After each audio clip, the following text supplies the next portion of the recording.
Start out this morning with a story about a preacher.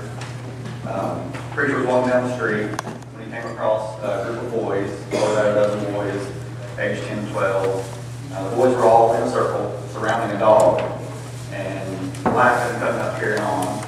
And so the preacher gets worried that they're tormenting the dog, they're being mean to the dog, so he walks over and he asks him, "Where are you with that dog?" So one of the older boys replied, "This dog is just an old neighborhood stray. We all want to take him home, but obviously only one of us can take him home. So we decided that whoever can tell the biggest lie gets to take the dog home." So the preacher's just taken back and says, "You boys shouldn't be making a competition out of telling lies." And he goes into this 8 to 10 minute lesson, sermon on telling lies. And he starts out saying, "Don't you know that telling a lie is a sin?"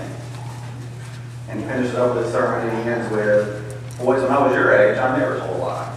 And so at the end, after the sermon, there was about a minute or two of silence, just dead silence, and the boys are all looking down with their heads down. The youngest one looks up, and he sighs, and he says, "All right, give him the dog." So our lesson today is on hypocrisy. Watch out for the leaven. It comes out of Mark chapter 8.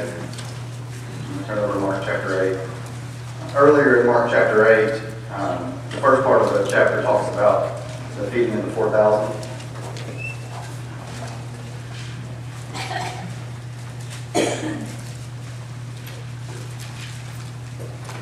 So this was right after Jesus and the disciples had left the crowd, the large crowd, where Jesus had fed 4,000 men, plus women and children. And starting out in verse 10, it says, "And having sent them away, he got into the boat with his disciples and went to the region of Dalmanutha." So Dalmanutha was kind of to the northwest of the Sea of Galilee. It was close to the city of Magdala, which is believed to be the home of who?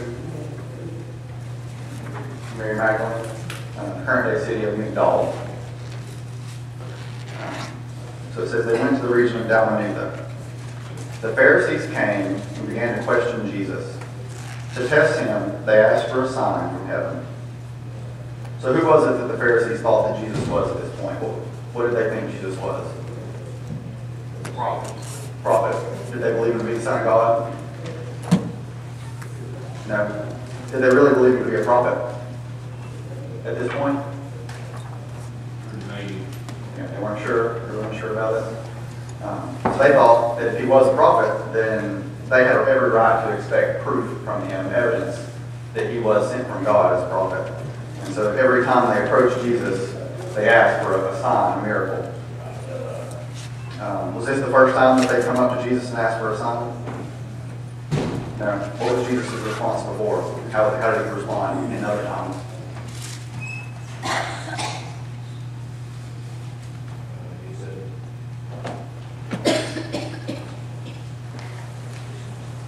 Very similarly. So Matthew. Yeah, so very similar to the way he responds here. Back in Matthew, if you look in chapter 12, starting in verse, I think, 38. I'm not sure if this is actually before or after. I'm not sure about the timeline here. But it says, "Then some of the Pharisees and teachers of the law said to him, 'Teacher, we want to see a miraculous sign from you.' And Jesus answered, a wicked and adulterous generation asks for a miraculous sign. But none will be given it except the sign of the prophet Jonah. For as Jonah was 3 days and 3 nights in the belly of a huge fish, so the Son of Man will be 3 days and 3 nights in the heart of the earth." So Jesus' response before was very similar to what he says here.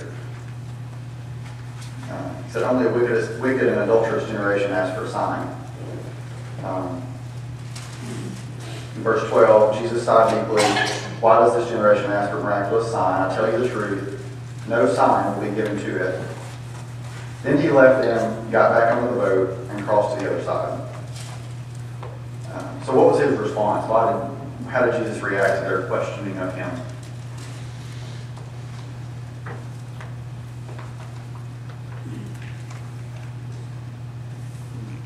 Well, he was offended. He was offended? He understood who they were and knew who they were. And for them to ask a sign from him after all the things that he had done before them to prove who he was, and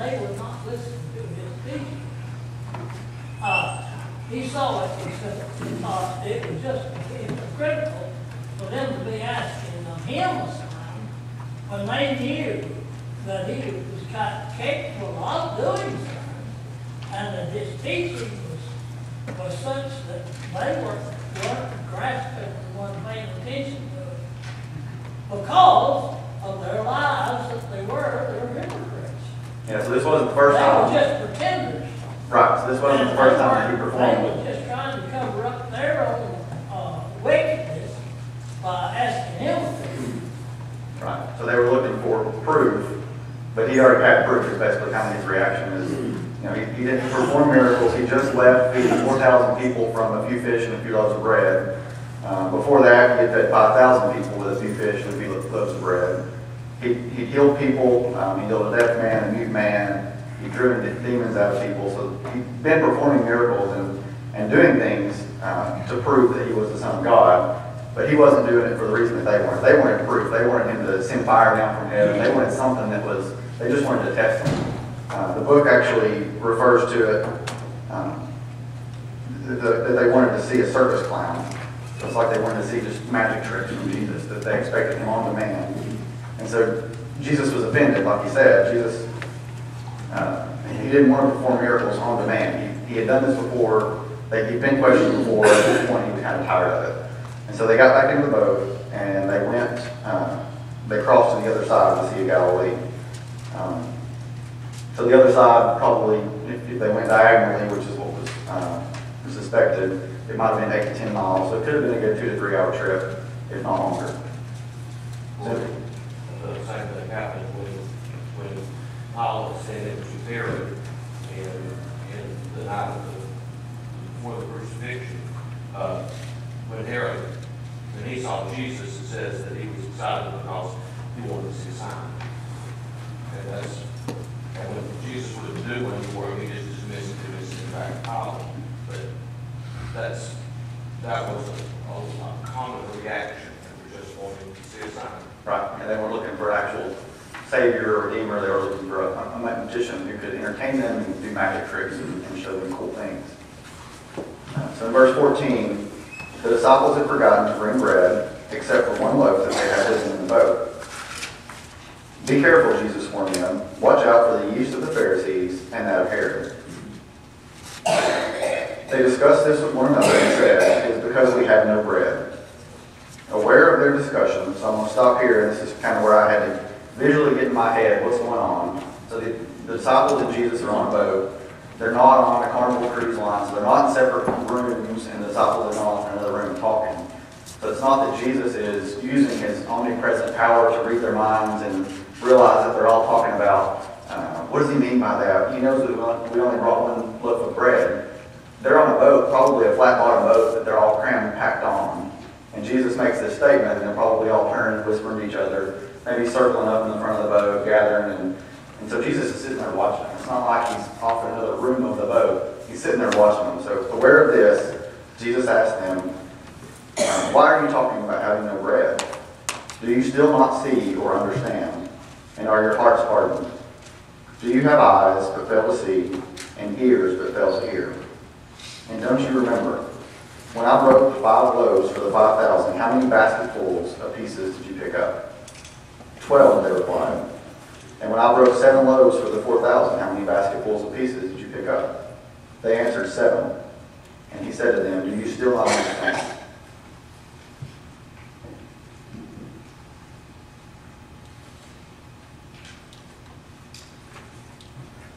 So how does Jesus react?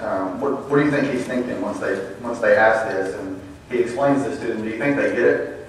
It kind of ends right there. Do they understand what he's saying at the end of this passage or not? Kind of leaves it open, doesn't it? There's times, they're not going to fully understand a lot of this until the day of Pentecost. That's when the light bulb is literally going to go off. And they are going to then understand. There was a lot of teaching that they misunderstood. Even the ones closest to him misunderstood. It was, and you kind of feel bad for these people who should have known who Jesus was, they were just blinded. And the parable of the rich man and Lazarus, when Jesus said, the rich man said, hey, go, send someone from the dead back to my kinfolks, and they will know, and they will change their ways. And he said, even if someone rises from the dead, they're not going to believe. It doesn't matter. It wouldn't matter how many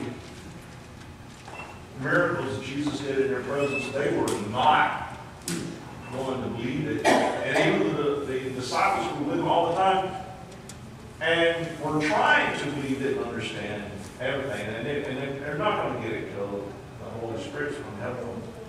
Because they're going to be confused about who's going to be first, and they're going to argue about who's going to be first, who's going to be last, and they don't get to think about the bread.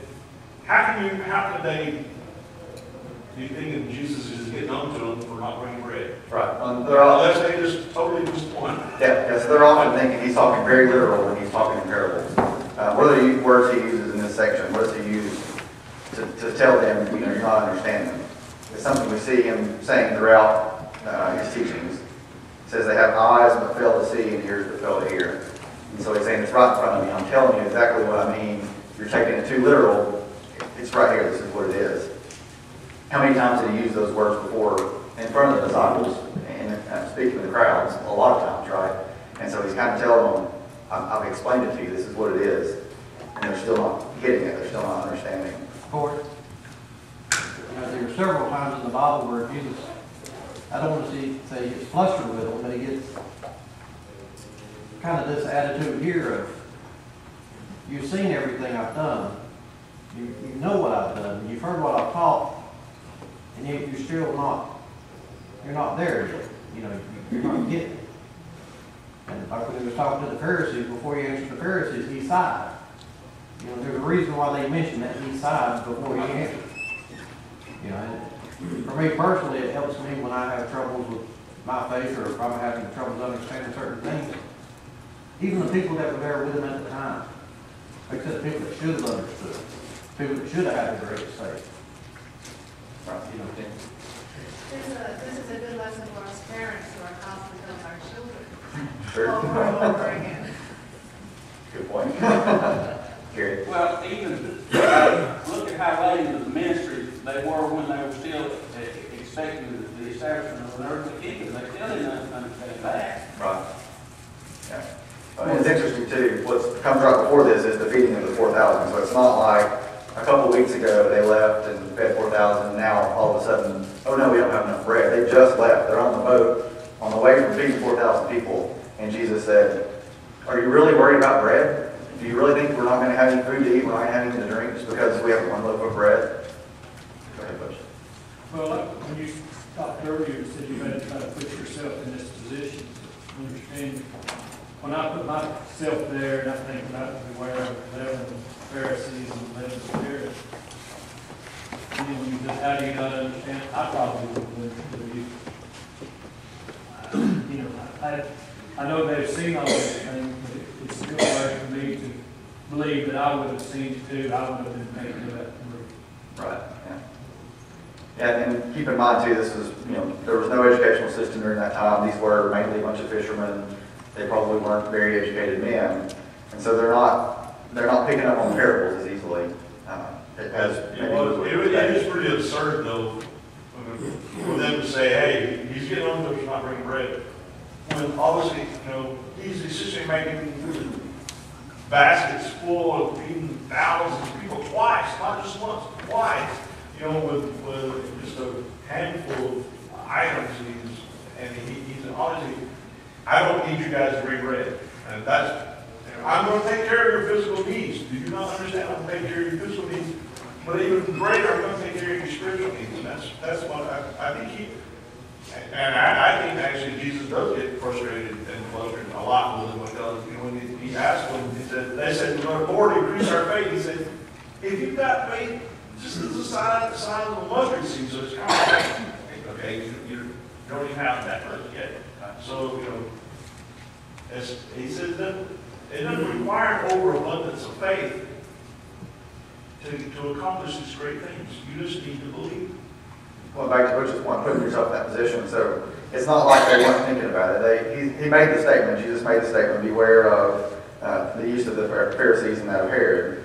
And it's not like they immediately just replied to Jesus, oh no, we don't have enough bread. They kind of gathered together and they were talking it out, trying to figure it out, and they had no other conclusion. They just didn't know what it meant. It wasn't that was the first conclusion they came to. It was the only conclusion they could think of was, what does he mean? That's the only thing I can think of is we only have one loaf of bread. You know, this actually goes back to, it just shows the nature of mankind. Because it's not the fact that they may not have been educated men, because when we look at, for instance, look at the priests. The people, the Jewish priests that should have known, they had studied, they were educated of the coming of Christ, the signs, but yet they still didn't see. So it just kind of goes to show the nature of man all the way through, that we just don't have the faith. And I think that would be the biggest point, is just showing the faith in Christ, no matter whether it be spiritual need or physical need, that God will provide. Well, I think it goes back again to the fact that they were ready for the Messiah to come and reestablish the kingdom of David, and they didn't, one reason they didn't see the spiritual kingdom, they didn't see the spiritual side. They talked about it. They wanted to come, kick the Romans out, reestablish the preeminence of Israel and David's kingdom, and they just, for one reason or another, they just overlooked it and intentionally or unintentionally. Well, that's the challenge to each of us. That's how this applies to us, is that these guys had, and to include the apostles or the disciples who are following right now, they have preconceived ideas and notions in their head, and they don't study with an open heart, open mind, and they don't receive it openly. They've got tunnel vision, if you want. And sometimes we get tunnel vision on what, okay, I know what the Bible says. I've read the Bible a number of times. I got it. I don't understand it. No, if you open your heart and your mind to it, you learn something every time you open up the Bible. If you have the right attitude. You got an attitude that I already got it. I know what I'm looking for. And you'll find what you're looking for if you're going there and just digging with a preconceived notion already. And that's the Pharisees' problem. That's the disciples' problem this time. They've already got things in their head, and they're not allowing themselves to be open about it. Yeah, so they're getting all their ideas from the Pharisees. The Pharisees are giving them all the rules right at the time. They're basically sitting in Moses' seat. We hear that. What does Jesus say about the Pharisees? What is his general thought, mindset? How does he think of them? Hypocrites. Why? They bind on everybody else. They always intricate rules. They look pretty on the outside. And this is the way it matters. The things that really counted, they missed. They were not paying attention to the ones that were important. So Matthew chapter 23, it talks about the 7 woes, and it starts out in verse 1. Jesus said to the crowds and to his disciples, the teachers of the law and the Pharisees sit in Moses' seat, so you must obey them and do everything that they tell you. So he's basically saying they've got, this is the law that I've given them, this is God's law. They're telling you what God's law is, so you do need to listen to the law. But he goes on and he says, do not do what they do, for they do not practice what they preach. They tie up heavy loads and put them on men's shoulders, but they themselves are not willing to lift a finger to move them. Cory, I like the way in his introduction that he described hypocrisy. That true hypocrisy is one who dismisses sin lightly and consciously practices what he condemns in others. I like that definition. So in verse 24 here, the 7 woes, it goes on, there are several analogies similar to that. Verse 24, he calls them, you blind guides, you strain out a gnat and swallow a camel. So they're the simple law, they look at the simple laws and try to hold people to the simple laws of the do not do, but there may be a law that is so much bigger that is, love thy neighbor, something like that, that they swallow the whole camel. In verse 25, back to what John was referencing earlier, it says, you clean the outside of the cup and the dish, but inside they are full of greed and self-indulgence. Over in Luke chapter 11, the same instance where he's talking about the woes, Luke only records 6 woes. But right after that, in chapter 12, the first verse is in our lesson today. It's where Jesus actually explains explicitly what he means by the Pharisees being, or by the leaven of the Pharisees. It says, meanwhile, when a crowd of many of thousands had gathered, so that they were trampling on one another, Jesus began to speak first to his disciples, saying, be on your guard against the use of the Pharisees, which is hypocrisy. There is nothing concealed that will not be disclosed, or hidden that will not be made known. What you have said in the dark will be heard in the daylight, and what you have whispered in the ear of the inner rooms will be proclaimed from the roofs. And so it says here, Jesus directed this. He's in front of the crowd, and he directed this toward the disciples. What's the significance in that? Why did he direct that toward the disciples?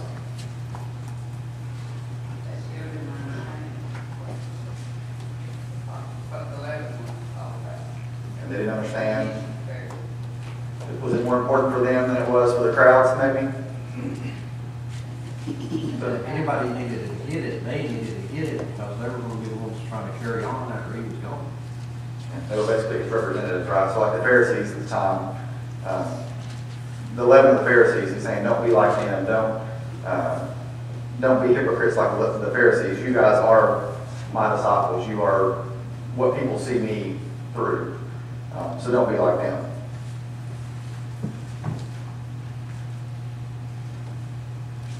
In our lesson last week in Matthew chapter 15, when we were talking about clean and unclean, the traditions of men, the verses that we read kind of skipped over Jesus calling the Pharisees hypocrites again. In verse 7, he calls them, he says, you hypocrites, Isaiah was right when he prophesied about you. And the prophecy from Isaiah said, these people honor me with their lips, but their hearts are far from me. So they're saying all the right things where people can see them, they're praying, these big, huge, long prayers in public, but their hearts aren't in the right place. When they go home, they're not going home and praying to God. They're going home and living a sinful life. And then it says they worship me in vain. Their teachings are but rules taught by men. So how often do we come to God's house and worship in vain? How often do we come expecting to get something out of the worship service rather than to put something into it and actually give worship to God? So I think that can apply to us as well.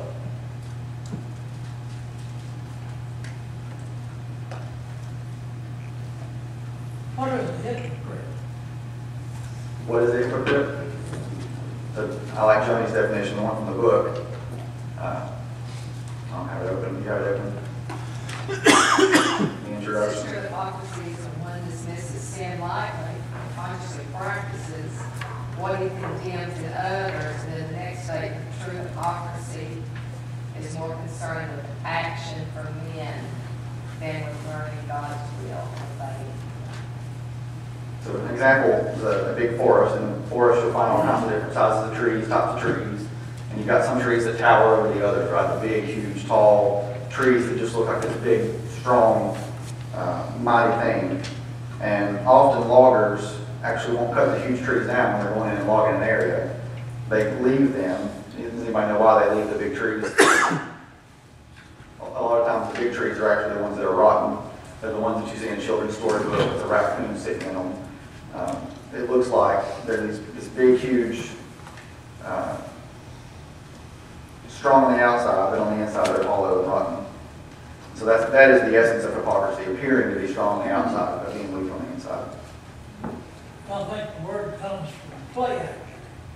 Different. An actor would play different parts. And he's saying that these people are just playing the part. They're hypocrites. They're not, they know it. But they're just trying to cover up who they are with the righteous. Because he knew them near their heart. And to go to try to perform a miracle like they is asking for was only superficial, because they wouldn't know they were going to accept it anyway. They're going to say he's doing something. They wouldn't accept it exactly for what it was. Right. Yeah, so the word itself comes from a Greek word. I can't pronounce that word. They in their hearts, they were wicked, and they intended to stay that way. Right. And they weren't really looking for the truth. Okay, they were basically actors. They were pretending to be something they weren't. Namely, they were pretending to be godly outwardly, but inwardly they were not. Yeah, it'd be a nice thing if that they was really wanting to see, whether he was the Son of God, but that wasn't what they wanted to do. They had the wrong intentions. When Jesus was performing miracles, what did he do? He actually was helping people, right? He wasn't just performing miracles to say, hey, I'm God, look here what I can do. It was, I'm here to help people. That's my whole purpose for being here. So why is hypocrisy more like leaven than other sins? It spreads. Contagious. Anybody else?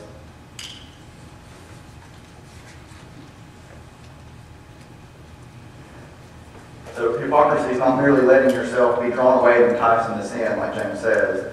Hypocrisy is actually convincing yourself that that sin that you're drawn away into is okay. It's preaching one thing and doing another thing, basically. So if you can talk yourself out of one sin, how much easier is it going to be next time that you have a temptation to talk yourself out of that sin? While you may know it's a sin, somehow you justify it in your head, it's not a sin for me to do that. So that's why they say hypocrisy is, that's why it's compared into leaven more so than other sin. It is in your mind convincing yourself that you can have the best of both worlds. That you can have the sin that makes you happy, and then have the religious appearance for everyone else that makes you happy because you have preeminence there. And so that's why it would be something that would be interested in people interested in the spread on it. I want to turn to Romans chapter 2. Here Paul is talking to the Jews in a similar reference. So he says, now if you call yourself a Jew, if you rely on the law and brag about your relationship to God, if you know his will and approve of what is superior, because you are instructed by the law, if you are convinced that you are a guide for the blind, a light for those who are in the dark, an instructor of the foolish, a teacher of infants, because you have in the law the embodiment of knowledge and truth, you then who teach others, do you not teach yourselves? You who preach against stealing, do you steal? You who say that people should not commit adultery, do you commit adultery? You who abhor idols, do you rob temples? You who brag about the law, do you dishonor God by breaking the law? As it is written, God's name is blasphemed among the Gentiles because of you. So this is very much to John's point. It's the best of both worlds. You want to preach it, and you want to appear that you know what you're talking about, and you're a very godly person. But then when you go away, you're not in front of people, you want to be able to live that sinful lifestyle. So who was God writing, or who was Paul writing to here in this passage? The Jews that had caused they're running Gentiles away from him because of the way that they had done the law. Who were the Jews? So they were God's chosen people, right? And so they kind of had a confidence and arrogance about them. They expected God's protection so much so that they didn't feel like they had to keep the law. They felt entitled to be able to do whatever they want. Get out of jail free card, basically.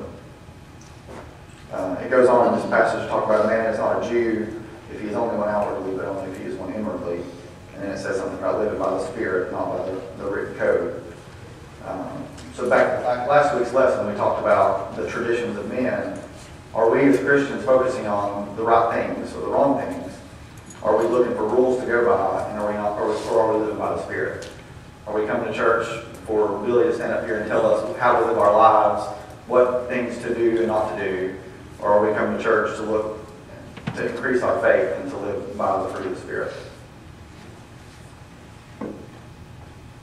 Another example of hypocrisy spreading, the last verse of what you were reading there.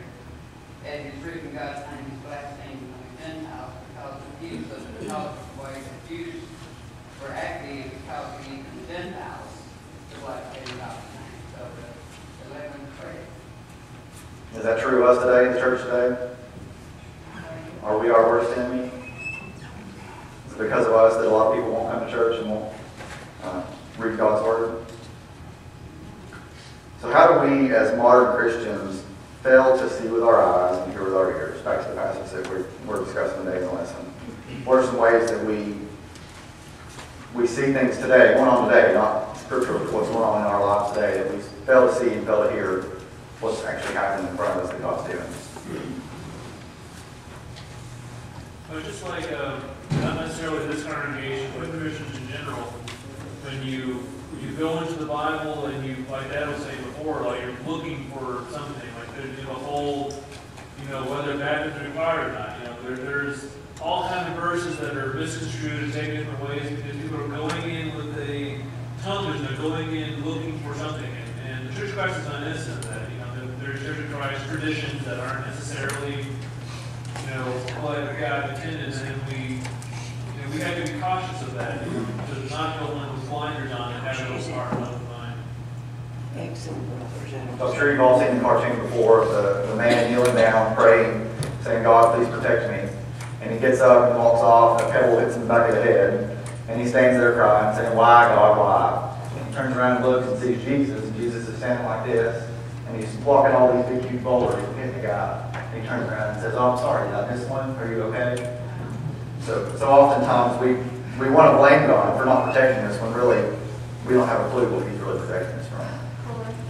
I know in my younger years, I used to pray for a sign. They're asking for a sign. I wanted answers to prayers, and I would put things before God and ask for a sign.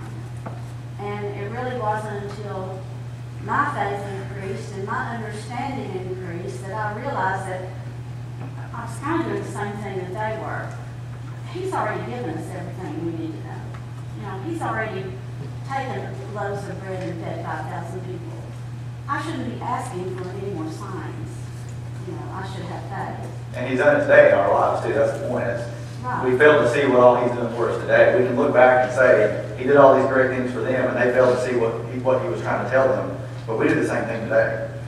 God gives us blessings and protects us from evil, and we still, every time we run across hardship, say, God, why are you doing this to me? Why me? What have I done? So real quick, I found an interesting article talking about how do hypocrites act, the 3 points. How does a hypocrite act? He pays more attention to his reputation than his character. So he cares more about what other people think about him than what's actually on the inside and what's actually coming out, what God sees. Number 2, he practices religious acts while his heart is distant from God. So back to a hypocrite may come to church every Sunday. A hypocrite may come up here and do the Lord's Supper, and they may get up and say a prayer or do a lesson. But when they go home, they don't say the first prayer, they don't do anything remotely related to God, or even think about God. And then the third one, he emphasizes his own virtues and faults of others. So a hypocrite is looking for basically praise. He wants other people to see him as this really good thing.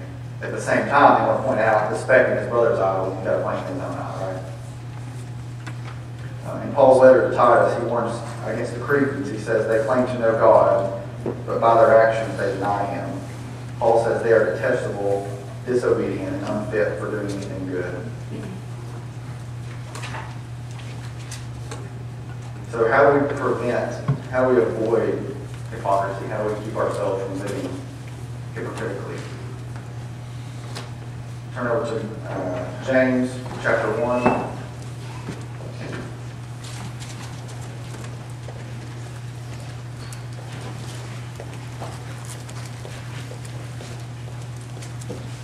Starting in verse 22. It's talking about listening and doing. Do not merely listen to the word and so deceive yourselves. Do what it says. Anyone who listens to the word but does not do what it says is like a man who looks at his face in the mirror and after looking at himself goes away and immediately forgets what he looks like. But the man who looks intently into the perfect law that gives freedom and continues to do this, not forgetting what he has heard, but doing it, he will be blessed in what he does. If he considers himself religious and yet does not keep a tight rein on his tongue, he deceives himself and his religion is worthless. So what does it say there at the end? Is a key. Bridle your tongue. If you consider yourself religious and you cannot keep a tight rein on your tongue, you deceive yourself and your religion is worthless. Another passage that I think is relevant to turn us from the law of man, basically, back to what Jesus came for and what his whole purpose was, is in Galatians chapter 5, starting in verse 22, looking at the fruits of the Spirit. It says, "But the fruit of the Spirit is love, joy, peace, patience, kindness, goodness, faithfulness, gentleness, and self-control. Since we live by the Spirit, let us keep in step with the Spirit." So all of these are not commands that we do or don't, right? These are inward traits of how we live and how we think, rather than outward things that we're doing for other people. So love, we can almost stop right there. If we have love, if we love our neighbor, if we love our spouse, our children, if we love our enemy, if we love ourselves, and if we're always acting out of love, then it's going to be a whole lot harder to be tempted, dragged away and enticed by sin if we're always exhibiting love toward one another. And joy, the second one, if we have true joy in our hearts, if we have a positive outlook on life, we're going to have a hard time pointing out the faults, the specks in other people's eyes, and we're actually going to focus more on lifting them up and wanting them to have the same joy that we're having. Peace. So my favorite hymn in our handbook is "It Is Well." And the first verse says, "When peace like a river attendeth my way, when sorrows like sea billows roll, whatever my lot, thou hast taught me to say, it is well."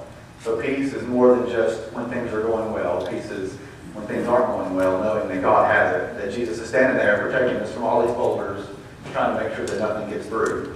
And so we have peace. If we can have peace and realize that, then that will help us keep from being hypocrites. Patience. My wife probably could tell you I could use a little help there. Kindness. If we have love, so the first one, if we have love for people, we're going to be kind to them. You're not going to be hateful to people that you love. So if we act out of love, we're going to be kind. Goodness. So we all know good from bad. So if we constantly strive to do what is good, then we're not going to be tempted by Satan.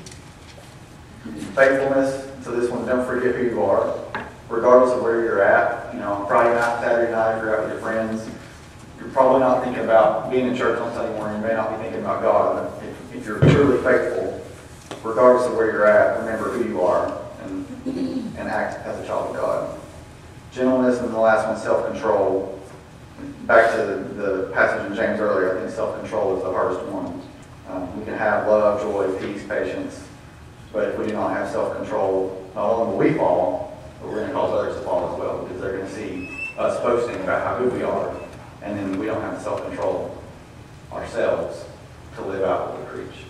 One of the problems the apostles had was that right near the end, they were discussing and asking, and two of them's mother came in and asked, "Did my son sit at the right and left hand when you come into the kingdom?" And they were trying to know who was going to be first, who was going to be greatest. And Jesus, in his object lesson, took off everything, wrapped himself in a towel and came and washed his disciples' feet. And he said, "The greatest among you will be the servant." And for us to realize the humility that God has placed on us by what he's given us his own son, that we can remember that is a big way, deep way of hypocrisy. We don't think of ourselves as above anybody else. Anybody have anything else before we close?